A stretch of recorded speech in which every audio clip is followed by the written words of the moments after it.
तो अभी तक की स्टोरी में आप सभी ने देखा कि कैसे व्हीस गोकू की, ब्रोली की और वेजिटा की किडनैपिंग करके गोकू को डाइसेंकिन के पास, और जो अपना वेजिटा होता है, वेजिटा को अपने प्लेनेट पर, और जो ब्रोली होता है, ब्रोली को हम सुप्रीम काई के पास छोड़ चुके होते हैं। तो अब आगे, अभी जैसे कि आप सभी को याद होगा कि जो डाइसेंकिन होते हैं, जो अपने ग्रैंड प्रिस्ट होते हैं, वो लॉर्ड पीरस के प्लेनेट पर आ चुके होते हैं। अब आगे, अब जो अपने लॉर्ड पीरस होते हैं, वो डाइसेंकिन को, अपने ग्रैंड प्रिस्ट को देखकर थोड़ा सा पैनिक कर जाता है और बोलता है, क्या ग्रैंड प्रिस्ट आप यहाँ पे? तो ग्रैंड प्रिस्ट बोलता है कि हाँ लॉर्ड पीरस, क्या आपको कोई दिक्कत है? तो लॉर्ड पीरस बोलते हैं कि नहीं ग्रैंड प्रिस्ट, आपके लिए तो मैं कुछ भी कर सकता हूँ, मुझे क्या दिक्कत होगी।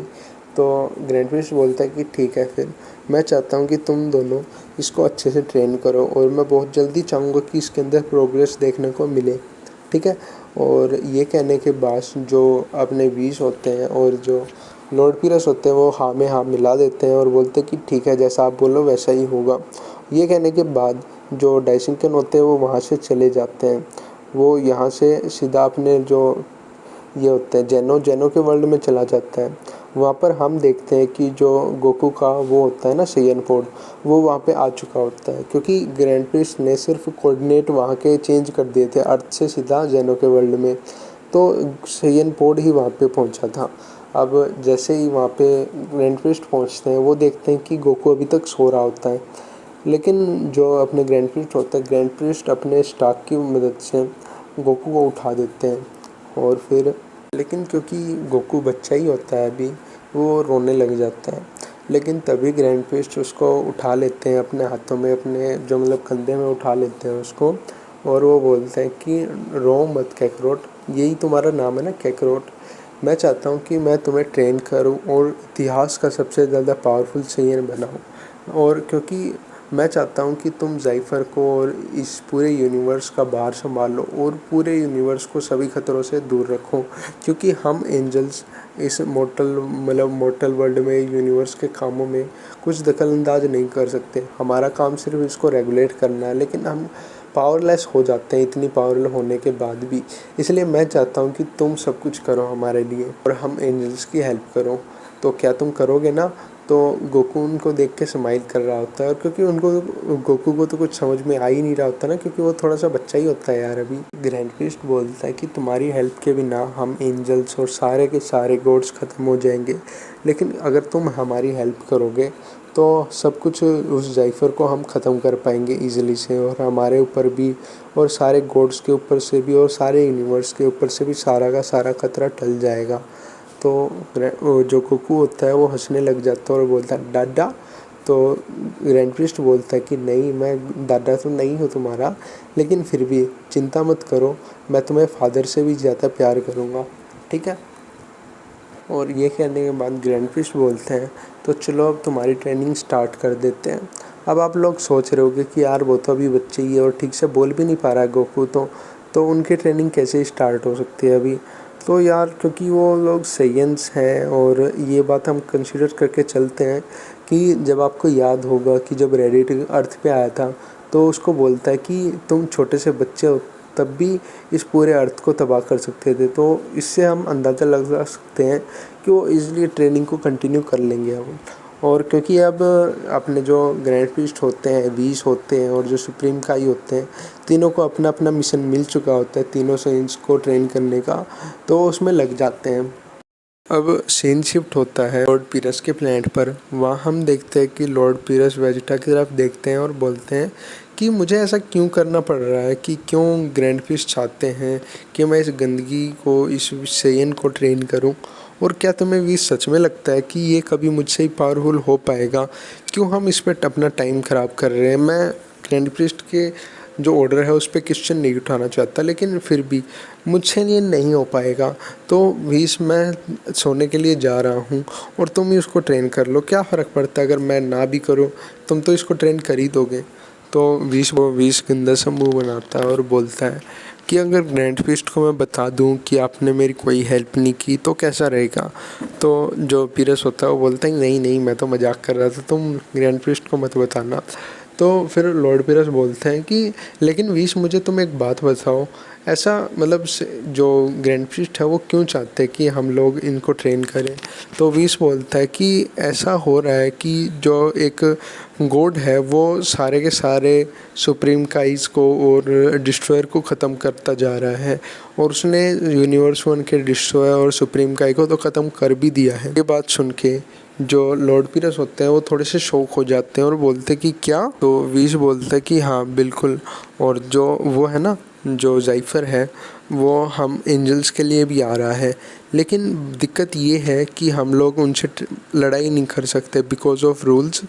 लेकिन जो ये सेयंस हैं ये इतने पावरफुल हो सकते हैं, और जो उनकी जाइफर की आर्मी है ना उनसे लड़ाई कर सकता है। तो जो पीरस होता है वो बोलता है कि क्या आर्मी, इसका मतलब क्या उसकी आर्मी में और भी मॉर्टल्स वगैरह हैं। तो विश बोलता है कि हाँ बिल्कुल, उसने जो यूनिवर्स वन के पावरफुल वॉरियर होते हैं ना उनको अपने टीम में ऐड कर लिया है, इस वजह से उनके साथ भी हमें लड़ना पड़ेगा, लेकिन रूल्स की वजह से हम लोग उनसे नहीं लड़ सकते।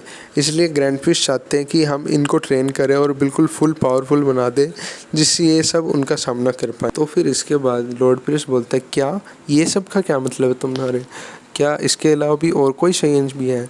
तो विश बोलता है कि हाँ इसके अलावा 2 सैयन और हैं, उनको भी ट्रेनिंग मिल रही है। तो पीरस होता है वो बोलते क्या, लेकिन मैंने तो फ्रीजा को ऑर्डर दिया था कि उनके प्लांट को ख़त्म कर दे। तो विश बोलता है कि नहीं, हम लोग उनके प्लांट को ख़त्म होने से पहले ही इन सेंस को बचा के लेके आ चुके हैं। ये बात सुनने के बाद पीरस के पैरों तले ज़मीनी खिसक जाती है और वो बोलता है कि क्या विश, लेकिन क्या होता अगर जो ये सेन को बचाने से पहले ही फ्रीजा उस प्लेनेट को ख़त्म कर देता।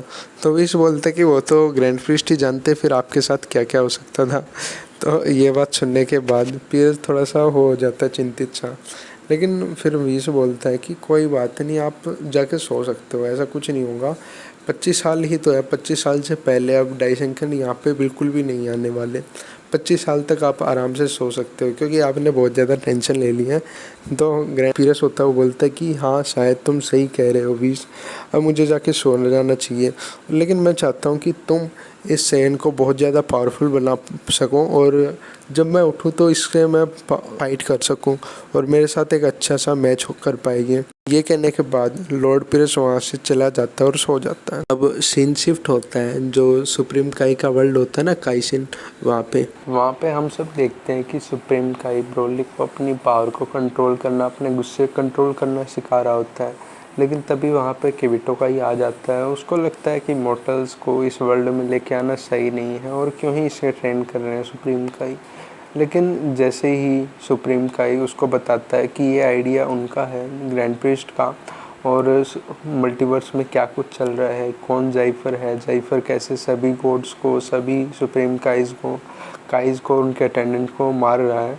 तो ये बात सुन के जो अपना किबिटो काई है वो थोड़ा सा डर जाता है और उसको ये भी रियलाइज़ हो जाता है कि अगर ग्रैंड प्रिस्ट ने ऐसा कुछ बोला है इनको मोर्टल्स को ट्रेन करने के लिए तो कुछ ना कुछ रीज़न ही होगा और कुछ ना कुछ सोच के ही ग्रैंड प्रिस्ट ने ये सब बोला होगा। और दूसरी बात, लेकिन उसको अभी तक ये बात मतलब हजम नहीं हो रही थी कि कैसे एक मोर्टल्स उनकी ज़िंदगी बचाएगा। ये सब सुनने के बाद किबिटो का ही बोलता है कि ठीक है फिर मुझसे भी जो कुछ होगा मैं भी सब कुछ करूँगा ताकि ब्रोली सबसे ज़्यादा पावरफुल बन सके। उसके बाद किबिटो का ही वहाँ से चला जाता है, लेकिन जो सुप्रीम का ही होता है वो सोच ही रहा होता है कि कैसे हम ब्रोली की पावर को मतलब और ज़्यादा पावरफुल बना पाएँ और उसको सबसे ज़्यादा शक्तिशाली बना पाएँ। तो उसके दिमाग में एक आइडिया आता है क्यों ना इसको जी स्वॉर्ड के साथ ट्रेन किया जाए और इससे ये पता चल जाएगा कि ये काबिल है कि नहीं है। तो ये ऐसा ही होता है और जैसा कि हम अंदाज़ा लगा ही सकते हैं कि अब ब्रोली के लिए यार जी स्वॉर्ड निकालना बहुत ज़्यादा बड़ी बात नहीं होगी, वो इजीली से जी स्वॉर्ड को निकाल ले, क्योंकि पहली बात तो प्योर हर्ट तो स्टार्टिंग से ही था और अभी तो वैसे ही बच्चा है, तो अगर नहीं भी था पहले अब हो ही जाएगा। और दूसरी बात कि पावरफुल यार वो बचपन से ही बहुत ज़्यादा पावरफुल था। आपने जो मतलब उसकी मूवी थी ब्रोली वाली उसमें भी देखा होगा कि उसने उस मॉन्स्टर को कैसे इजीली से हरा दिया था। तो इसी के साथ हमें ये समझ में आ जाता है कि जी स्वॉर्ड को इजीली पुल कर पाएगा और वो अपनी फिर ट्रेनिंग बिगिन कर देगा उस जी स्वॉर्ड के साथ। अब सीन चेंज हो जाता है जेनो के वर्ल्ड में। लेकिन भाई अब कहानी आज की यहीं तक रखते हैं और नेक्स्ट कहानी 2 दिन के बाद आ जाएगी, नहीं तो कल भी आप चेक कर लेना। हर शाम शाम 7 बजे चेक कर लिया करो, या तो 1 दिन के अंदर या फिर 2 दिन के अंदर कहानी हमेशा शाम के 7 बजे आ जाएगी, ताकि खाना खाते हुए आप देख सको